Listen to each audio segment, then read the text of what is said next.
নমস্কার দর্শক বন্ধু, আশা করি সবাই ভালো আছেন। আজ একটি বিষয় হলো জন্মকুণ্ডলী। নিজের বাড়িতে কুণ্ডলী খুলে দেখুন আপনার লগ্নের দ্বিতীয় ঘরে কোন গ্রহ বসে আছে, কেমন অবস্থায়, কোন নক্ষত্রে। আপনার তেমনই অর্থের মালিক হতে পারেন। আর এমনই গ্রহ থাকলে অর্থ কিছুতেই থাকবে না, সেই সম্পর্কিত তথ্য আরও কিছু ওই 12টা ভাগের মধ্যে কোন গ্রহ কেমন থাকলে তার কিছু ভূমিকা, জন্মকুণ্ডলীর একটি তত্ত্ব আর কি। হাজার হাজার ব্যাপার আছে। যেমন আগের ভিডিও দিয়েছিলাম আগের দিনে যে কালসর্পদোষের একটি তত্ত্ব, কালসর্প 64 আছে, আমি একটা কারণ দেখিয়েছিলাম। এবার দেখুন, কালসর্প যোগ হয়, কালসর্প দোষও হয়। তেমনি এই হস্তকর্ম দেখতে হবে বিভিন্ন তত্ত্ব। রাহু কেতুর এক সাইডে যদি কোনো গ্রহ না থাকে তাকে বলা হয় কালসর্প দোষ। এখান থেকে 1 2 3 4 5টা ঘর যদি ফাঁকা থাকে, লগ্ন যদি বাইরে চলে আসে তাহলে সেটা কালসর্প হয় না, কারণ লগ্নের একটা ফোকাস আছে। তেমনই কোনো গ্রহ বাইরে চলে এলে সেটা বলা হয় লগ্নভঙ্গ কালসর্প দোষ। শুক্রভঙ্গ, শনিভঙ্গ, এইভাবে বলা হয়। এবার 64 কালসর্প দোষ থাকে বিভিন্ন। এবার আমার হিসাবে আমি যেমন বোঝাই সরলভাবে, নিজেরা বুঝুন, নিজের জন্মকুণ্ডলী দেখুন। আপনার কেন অর্থ থাকে না, বা অনেকের প্রচুর অর্থ থাকছে, সেই তত্ত্ব নিজের কুণ্ডলী মিলান, মিলবে। দেখুন, আপনার লগ্ন সেখানে ফার্স্ট হাউস 1। আমি মেষ থেকে বোঝালে সবার ক্ষেত্রে বুঝতে সুবিধা হবে। আপনার লগ্ন যেখানে খুশি হতে পারে। এই যে লগ্ন থেকে আমি ফার্স্ট হাউস দেখালাম, যে ফার্স্ট 1 থেকে ধরে দ্বিতীয় ঘর, এই দ্বিতীয় ঘর লগ্নের দ্বিতীয় ঘর। লগ্নের দ্বিতীয় ঘরে যদি শুক্র বুধ থাকে, লগ্নের দ্বিতীয় ঘরে শুক্র বুধ থাকে, আপনার প্রচুর অর্থ ব্যাংক ব্যালেন্স থাকবেই, যদি সেই শুক্র বুধ অশুভ নক্ষত্রে না থাকে। আবার লগ্নের যদি পঞ্চমে থাকে, নবমে থাকে, বা কেন্দ্রের মধ্যে থাকে, 4 সাগরের গ্রহর মেলা, তার সঙ্গে কোনো হেলাফেলা, যদি 1 4 7 10 1 4 7 10 কেন্দ্র বলা হয়, কেন্দ্রের মধ্যে শুক্র বুধ বৃহস্পতি মঙ্গল থাকলে, বা রবি মঙ্গল কেন্দ্রের মধ্যে মেষে ঘরে রবি তুঙ্গস্থ, এবং মঙ্গল হচ্ছে কি মেষের ঘরে তার নিজের ঘর, সেখানে যথেষ্টভাবে আপনার জীবনে একটা পয়েন্ট, 1 4 7 ও 10 থাকলে আমরা প্রচুর অর্থের মালিক হতে পারে। আবার যদি একাদশ ঘরের মালিক লগ্নে আসে, বা লগ্নের মালিক গিয়ে দশমে বসে, তাহলে সে কর্মের সাহায্যে প্রচুর অর্থ উন্নতি করবে। প্রথম দেখুন, লগ্ন যেখানে থাক, লগ্ন থেকে 2 নম্বর ঘরটা দেখুন তো। 2 নম্বর ঘরটা কি? খুব সুন্দর কথা বলা, বাক্য, এবং প্রচুর অর্থ তার ব্যাংক ব্যালেন্স থাকবে কিনা, 2 নম্বর ভাব থেকে আমরা বিচার করে দেখি। লগ্নের দ্বিতীয় ঘরে যদি বুধ থাকে, খুব সুন্দর কথা বলবে, বাক্য। যদি শুক্র থাকে, সৌন্দর্যের বাহার, এবং শুক্র বুধকে বলা হয় একটি লক্ষ্মী যোগ। এবং শুক্র বুধ যদি আপনার কেন্দ্রের মধ্যে 1 4 7 বসে, সেটাকে রাজযোগ সৃষ্টি হবে। আবার ত্রিকোণ ভাবে হবে, এটাও একটা ত্রিকোণ, পঞ্চমে আসলে হবে, নবমে আসলে হবে, একটা রাজযোগ সৃষ্টি হবে। তেমনি লগ্নের এই দশমে যদি এই মঙ্গল আর বৃহস্পতি, এই মঙ্গল আর বৃহস্পতি যদি দশমে বসে, মেষ লগ্নের ক্ষেত্রে দশমে, মকর রাশি ঘর হতে হবে, তাহলে একটা মহারাজযোগ সৃষ্টি হবে, আর বিপরীত রাজযোগ বলা হয়। সেটা কালসর্প থেকে বিপরীত রাজযোগ। ব্যাপারটা একটা 10 মিনিটে অতটা বোঝানো সম্ভব নয়, কিছু তত্ত্ব দিচ্ছি। যে কুণ্ডলী খুলে দেখুন আপনার অর্থ কেন আছে, প্রচুর অর্থের মালিক, বা অর্থ আসছে আরো। কারণ হলো এই 4টে সাগর 1 4 7 আর 10-এ শুক্র বুধ, মঙ্গল বৃহস্পতি, বা মঙ্গল সাথে রবি থাকলে আপনার প্রচুর অর্থের মালিক হতে পারে। এবার বুঝুন দ্বিতীয় ঘরটা কেন বলা হয়। আমরা লগ্ন যেখানে হোক, দ্বিতীয় ঘরে যদি কোনো বৃহস্পতি থাকে, তার সাথে মঙ্গল থাকে, আপনার প্রচুর অর্থ থাকবে। শুক্র বুধ থাকলে প্রচুর অর্থ থাকবে, বা একাই শুক্র থাকলে হবে, বুধ থাকলেও হবে, অর্থের মালিক হবে। এবার অর্থ থাকছে না, মিলান তো এই পয়েন্টটা। যে আপনি কুণ্ডলী দেখুন, কিছু দেখতে হবে না, যেখানে লং লেখা আছে সেখান থেকে 2 নম্বরে চলে আসুন, লগ্নকে 1 ধরে 2 নম্বর করে চলে আসুন।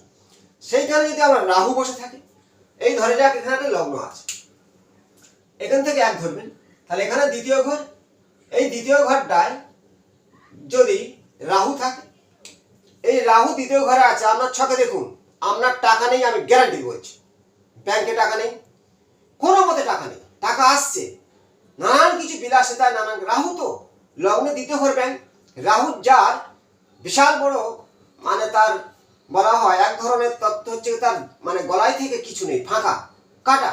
তাহলে সে যা কিছু খাবে সব বেরিয়ে যাবে, যা খাবে সব বেরিয়ে যাবে। কারণ লগ্নের দ্বিতীয় রাহু থাকে, তার মধ্যে লোভ লালসা তার বাড়বে, সে একাধিক অর্থ খরচ করে তার জীবনে অর্থ থাকবে না, জীবনে অর্থ থাকবে না। লগ্নের দ্বিতীয় রাহু থাকলে, লগ্নের দ্বিতীয় যদি কেতু থাকে তাহলে অর্থ তো তার থাকছে না, কেতু থাকলে আরো বিপদ, অর্থ কিছুতেই তার থাকবে না, উল্টে দিনা হবে, অর্থ কষ্টে সে ভুগবে। দ্বিতীয় ঘরে রাহু থাকলে কষ্ট ভোগে না, অর্থ থাকে না, যতক্ষণ থাকে ততক্ষণ সে খরচ করে। কেতু থাকলে লগ্নের দ্বিতীয়, সেই জাতকের অর্থ নেই, অর্থ উল্টে দিনা, প্রচুর মানসিক চাপে ভোগে, কারণ যে কেতুর মুন্ডু নেই। এটা হচ্ছে নিয়ম। লগ্নের দ্বিতীয় যদি শনি থাকে, এবার বুঝতে হবে শনি একটা পাপ গ্রহ হিসাবে ধরা হয়, সেই কারণে আপনার অর্থ কষ্ট আসবেই, কিন্তু সব লগ্নের ক্ষেত্রে নয়। কারণ শনি যদি কোন কোন জায়গায় উচ্চস্থ থাকবে, দেখা যাচ্ছে তুলা রাশি শনি উচ্চস্থ আছে, তাহলে সেখানে কিন্তু লগ্নের দ্বিতীয় শনি থাকলে আমরা অর্থ কষ্ট হবে না, কিছুটা লিপসাবে, কিছুটা সাপ পাবে, এইরকম ভাবে কিছু ভূমিকা আছে। তাই লগ্নের দ্বিতীয় রাহু নিজে খুলে দেখুন অর্থ না থাকার কারণ। আজ যে ভিডিওটা হলো অর্থ কেন থাকছে না, লগ্নের দ্বিতীয় রাহু, লগ্নের দ্বিতীয় কেতু, লগ্নের দ্বিতীয় মানে শনি বা লগ্নের দ্বিতীয় রবি, অর্থ থাকবে না। লগ্নের দ্বিতীয় রবি থাকলেও অর্থ থাকবে না, এটা নিয়ম।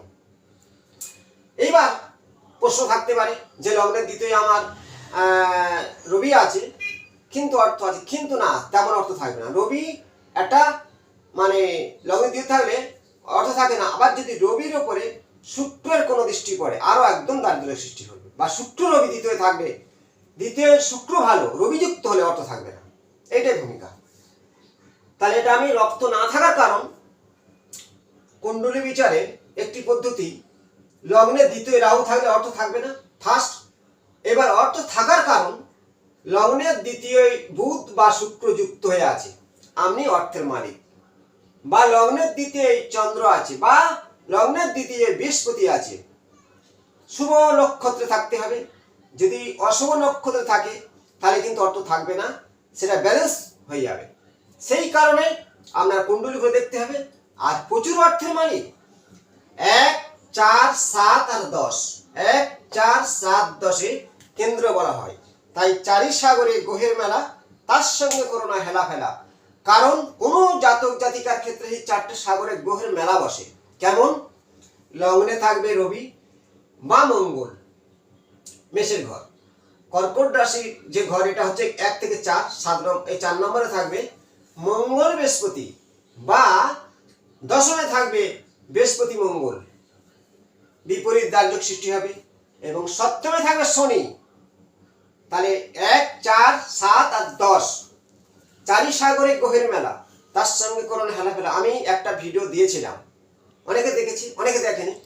তাই যদি আপনার জন্মকুণ্ডলিতে এই কেন্দ্র বলা হয় 1, 4, 7 আর 10, আপনার লগ্ন যেখানে হোক সেখান থেকে তুমি ধরতে পারেন যে আমার 1, 4, 7, 10 কোন কোন গ্রহ বসে আছে। যদি থাকে বৃহস্পতি লগ্নে, আগের জন্মের পুণ্যের ফল তো থাকবেই, বা সপ্তমে বৃহস্পতি লগ্নের উপর দৃষ্টি পড়বে, তাহলে কেন্দ্র হলো।